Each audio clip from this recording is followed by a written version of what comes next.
Bismillahirrahmanirrahim. Alhamdulillah wassalatu wassalamu ala Rasulillah.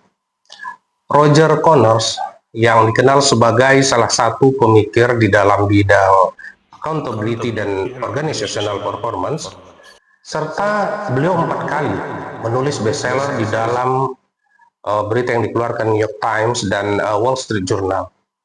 Dengan pengalaman lebih dari 30 tahun mendampingi berbagai tim senior manajemen, Connors bersama rekan-rekannya menjelaskan di dalam buku The Oz Principle bahwa accountability bukan sekedar mengatakan bagian saya sudah dikerjakan, tetapi memastikan tanggung jawab kita benar-benar menghasilkan sesuatu. Ini menarik, karena di perusahaan terkadang kita menemukan semua sudah menjalankan bagiannya, tetapi tujuan akhir sebagai hasil pekerjaan yang diharapkan manajemen belum tercapai. Nah, kalau seperti itu, siapa yang akan memastikan masalah itu benar-benar selesai? Nah, ini pokok persoalannya. Kita contohkan misal bagian operasional. Mereka membutuhkan material untuk mendukung target pekerjaan mereka. Operasional sudah mengajukan, lalu purchasing sudah memproses, dan dokumen kemudian sudah sampai ke finance. Finance kemudian memeriksa dan menemukan ada dokumen pendukung yang belum lengkap. Nah, kalau kita menemukan kondisi seperti ini, menurut saya kita jangan terlalu cepat mengatakan bahwa salah satu tim tidak bertanggung jawab, atau jangan kita mengatakan ini masalah accountability. Belum tentu kalau menurut saya, karena pekerjaan yang tidak selesai bisa mempunyai penyebab yang berbeda-beda dalam praktiknya. Dan kalau didiagnosa, lalu diagnosa tersebut salah, tentu solusinya juga bisa tidak tepat. Setidaknya ada 4 kondisi yang menurut saya perlu kita bedakan dalam hal ini. Yang pertama, memang bisa jadi itu adalah kesalahan individu. Misalnya, PIC sudah diberitahu kalau ada dokumen yang harus dilengkapi, dan memang ini adalah kewenangannya. Dari sisi waktu juga sudah diberikan secara ideal, tetapi tidak ditindaklanjuti oleh personal tersebut. Kalau kondisinya seperti ini, memang persoalannya ada pada individunya tentunya. Kita perlu mengetahui penyebabnya. Bisa melalui klarifikasi, evaluasi kinerja, bahkan dilanjutkan dengan tindakan disiplin kalau memang diperlukan, dan tentunya sesuai dengan peraturan perusahaan. Jangan sampai persoalan satu individu tersebut justru kita selesaikan dengan menambah prosedur untuk seluruh organisasi, dikeluarkannya aturan baru. Kemungkinan yang kedua, timnya sebenarnya bekerja, tetapi prosesnya ternyata lemah. Sebagai contoh, misalnya dokumen sudah dikembalikan untuk dilengkapi, tetapi tidak ada batas waktu yang jelas yang disampaikan kepada PIC. Kemudian tidak ada reminder, tidak ada monitoring. Sehingga dalam hal ini tidak jelas kapan keterlambatan tersebut harus dieskalasikan. Akhirnya pekerjaan bisa mengendap. Kalau masalahnya seperti ini, menegur individu belum tentu menyelesaikan persoalan. Yang perlu diperbaiki adalah prosesnya, kalau menurut pandangan saya. Misalnya dengan menetapkan Service Level Agreement atau SLA. yaitu standar waktu atau layanan yang sepakati untuk menyelesaikan suatu proses pekerjaan tertentu.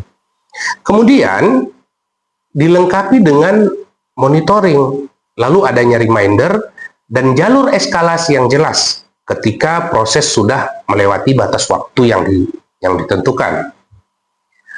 Kemungkinan yang ketiga, barulah kita melihat masalah accountability. Masing-masing bagian mungkin sudah menjalankan kewajiban dari sisi bagian sudah diselesaikan dengan baik, tetapi tidak pernah benar-benar jelas siapa yang memastikan kebutuhan tersebut bergerak dari awal sampai hasil akhir tercapai. Di dalam buku The Oz Principle, Roger Connors, kemudian Tom Smith, dan Craig Hickman memperkenalkan 4 langkah. Langkah yang pertama adalah see it, yakni lihat, kenali persoalannya. Yang kedua adalah own it, ambil tanggung jawab terhadap persoalan tersebut. Yang ketiga, solve it, cari atau temukan penyelesaiannya. Dan yang terakhir adalah do it, lakukan, tuntaskan.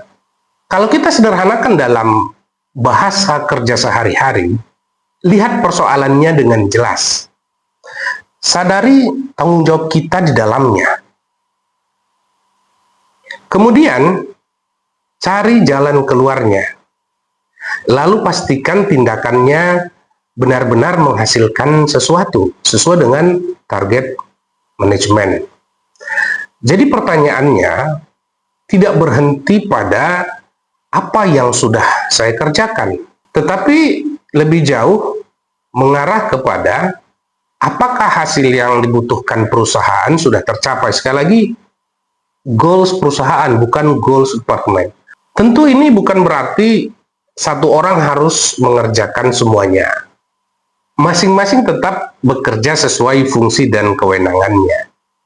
Tetapi untuk persoalan penting yang melibatkan beberapa fungsi, ini perlu diperjelas siapa yang memastikan prosesnya tetap berjalan hingga tuntas sampai pekerjaan itu ada hasil nyata. Lalu ada satu pertanyaan praktis. Kalau finance menemukan dokumen yang kurang dari operasional, apakah finance harus mengembalikannya melalui jalur sebelumnya? Artinya di awal kan ini memang permintaan dari operasional, lalu ke finance, lalu ke purchasing, kemudian ke finance. Apakah finance harus mengembalikan mundur? Menurut saya tidak. Sebab ini akan berpotensi memakan waktu jika dikembalikan ke purchasing, lalu purchasing ke operation. Alur proses memang tetap harus dijaga, tetapi komunikasi tidak perlu dibuat lebih panjang dari yang diperlukan dalam hal ini menurut saya. Kalau informasi yang dibutuhkan memang berasal dari operasional dan dokumen itu diyakini ada di operasional, finance dapat berkomunikasi langsung dengan pihak terkait. Sepanjang kewenangannya memang jelas dan pihak-pihak yang berkepentingan tetap ditembuskan. Artinya, purchasing juga diinformasikan. Selain itu, ada kemungkinan keempat yang menurut saya juga penting untuk kita pastikan. Yakni ketika proses melengkapi kekurangan sedang berjalan, tiba-tiba PIC yang menangani salah satu katakanlah kekurangan dokumen tersebut ternyata resign dadakan atau dimutasi. Mungkin dia bisa juga tiba-tiba sakit dan pemulihannya cukup lama. Lalu bagaimana dengan kebutuhan kelengkapan dokumen tersebut? Ketika dicari, orangnya sudah tidak ada atau nggak bisa lagi dihubungi misalnya oleh sebab-sebab atau faktor-faktor tertentu. Status terakhir pekerjaannya tidak jelas. Sebagian dokumen ada di WA mungkin, sebagian mungkin ada di laptop, sebagian komunikasi barangkali ada di emailnya. Dan mungkin ada informasi penting yang hanya diketahui oleh PIC tersebut saja. Akhirnya orang yang melanjutkan harus mencari persoalannya dari awal, harus mencari atau merunut permasalahan dari awal, dokumen-dokumennya harus dicari dari awal. Kalau kondisi seperti ini, persoalan tersebut sudah berbeda. Ini menyangkut keberlanjutan proses dan pengelolaan pengetahuan di dalam perusahaan. Karena pekerjaan idealnya memang mempunyai PIC, sebagaimana kita ketahui. Tetapi pengetahuan tentang pekerjaan jangan hanya berada di satu PIC tertentu. Dokumennya tersimpan di mana, status terakhirnya seperti apa yang masih tertunda, siapa pihak yang terkait, dan siapa yang mengambil alih kalau PIC tidak tersedia atau sedang ada satu kondisi yang tidak memungkinkan menghubunginya. Karena bisa saja seseorang tersebut sakit atau resign dadakan misalnya. Prinsipnya PIC boleh berganti, tetapi pekerjaan perusahaan tidak boleh kehilangan jejak. Hal ini juga berkaitan dengan pembahasan Lindy Greer, Profesor Manajemen dan Organisasional di University of Michigan, dalam Harvard Business Review, edisi Juli sampai dengan Agustus 2026 ini, mereka membahas mengenai decision right. Sederhananya, kejelasan mengenai siapa yang memberi masukan, siapa yang mengambil keputusan, dan siapa yang menjalankannya. Mereka menunjukkan bahwa perusahaan bisa saja sudah mempunyai alat pembagian peran seperti racing. Tetapi dalam praktiknya tetap tidak efektif kalau penerapannya tidak tepat. Menurut saya, ini menjadi pengingat bahwa kejelasan di atas kertas belum tentu otomatis menjadi kejelasan dalam pekerjaan sehari-hari.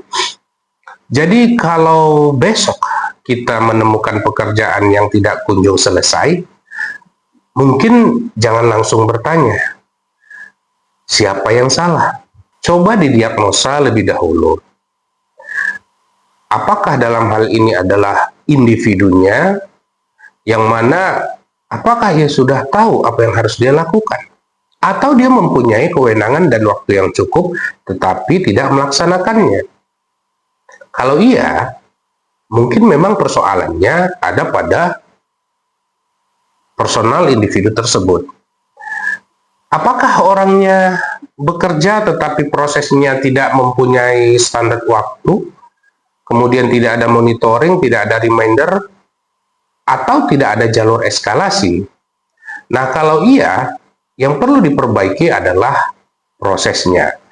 Apakah semua menjalankan bagian-bagiannya, tetapi tidak jelas siapa yang memastikan hasil akhir untuk tercapainya satu pekerjaan.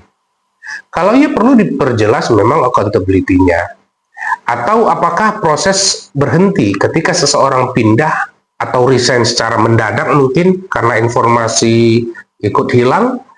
Kalau iya, yang perlu diperbaiki adalah handover dokumentasi, penyimpanan bersama misalnya folder sharing ya. Dan kita perlu memastikan ada tim yang dapat mengambil alih pekerjaan tersebut. 4 kondisi ini kelihatannya memang hampir sama. Sama-sama menghasilkan pekerjaan yang tidak selesai. Hasilnya adalah pekerjaan yang tidak selesai. Tetapi penyebabnya berbeda. Maka solusinya juga tentu tidak boleh sama dalam hal ini. Jadi, mungkin ada 2 pertanyaan sederhana yang bisa kita cek di tempat kerja kita masing-masing.